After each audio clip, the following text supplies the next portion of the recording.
Шайқы бұрқыдан біреу, неге кейбір адамдар ақ көңіл мейірімді болады, ал енді біреуі көре алмас күншіл келеді деп сұрады.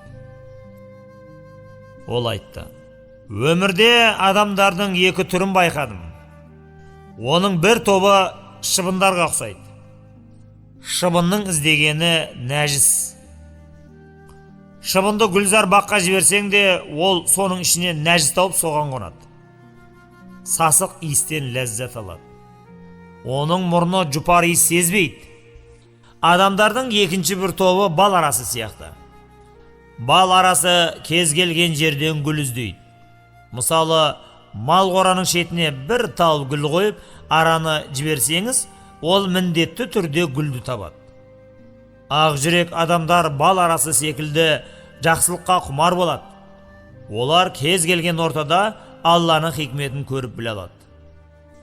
Мал құмар, көңілі соқыр надандар шыбынға ұқсап, өсек аяңға үйір болып, кісілердің ұсақ түйек кемшіліктерін жиып теріп жүреді.